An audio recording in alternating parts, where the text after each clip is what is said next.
Hi friends, welcome back to my channel. దేశ పౌరులందరికీ ఆదాయ పన్ను శాఖ పాన్ కార్డ్ ను ఆధార్ కార్డుతో తప్పనిసరిగా లింక్ చేయాలని అధికారులు చాలా కాలంగా చెప్పడం అయితే జరుగుతుంది. ఈ ప్రక్రియ పూర్తి చేయడానికి చివరి అవకాశంగా 2025 డిసెంబర్ 31 వరకు అయితే గడువునైతే ఇవ్వనుంది. ఆర్థిక గుర్తింపు పత్రాలలో ఒకటైన పాన్ కార్డ్ ఆధార్ కార్డుతో లింక్ చేయకపోతే వచ్చే పరిణామాలు తీవ్రంగా ఉంటాయని ఆర్థిక నిపుణులైతే హెచ్చరిస్తున్నారు.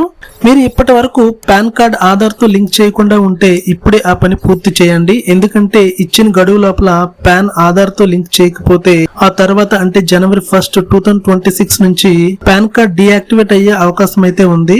ఒకసారి పాన్ కార్డ్ డీయాక్టివేట్ అయితే అది మీ అన్ని ప్రధాన ఆర్థిక లావాదేవీలకైతే ఆటంకం అయితే కలిగిస్తుంది. సో ముఖ్యంగా ఇన్కమ్ ట్యాక్స్ రిటర్న్స్ చేయడానికి, కొత్త బ్యాంక్ అకౌంట్స్ తెరవడానికి, పెద్ద మొత్తంలో మనీ ట్రాన్స్ఫర్స్ చేయడానికి, అలాగే ఫండ్స్ లో పెట్టుబడి పెట్టడం వంటి ముఖ్యమైన పనులకైతే పాన్ కార్డ్ తప్పనిసరి. సో చిన్న నిర్లక్ష్యం వల్ల మీ ఆర్థిక ప్రణాళిక దెబ్బతీసే అవకాశం అయితే ఉంది.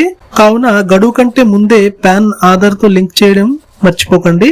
అదే విధంగా మీ పాన్ కార్డ్ ఆధార్ తో లింక్ అయిందో లేదో చాలా సులభంగా తెలుసుకోవచ్చు. దీనికోసం ముందుగా ఇన్కమ్ ట్యాక్స్ అధికారిక పోర్టల్ కి అయితే వెళ్ళాలి.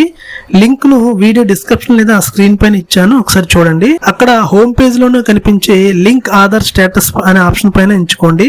ఆ తర్వాత మీ పాన్ కార్డ్ మరియు ఆధార్ నెంబర్లను అయితే సరిగా నమోదు చేయండి. వెంటనే మీ స్క్రీన్ పై పాన్ ఆధార్ లింక్ స్టేటస్ కనిపిస్తుంది. ఇప్పటి వరకు పాన్ ఆధార్ తో లింక్ చేయకపోతే ఇప్పుడే చేసుకోండి. ఓకే ఫ్రెండ్స్, ఈ వీడియోకి ఒక లైక్ చేసి ఇలాంటి యూస్ఫుల్ ఇన్ఫర్మేషన్ ని మీ ఫ్యామిలీ అండ్ ఫ్రెండ్స్ కి అయితే షేర్ చేయండి. అలాగే నా ఛానల్ ని సబ్స్క్రైబ్ చేసి పక్కనే ఉన్న బెల్ సింబల్ అయితే యాక్టివేట్ చేయండి. Thanks for watching.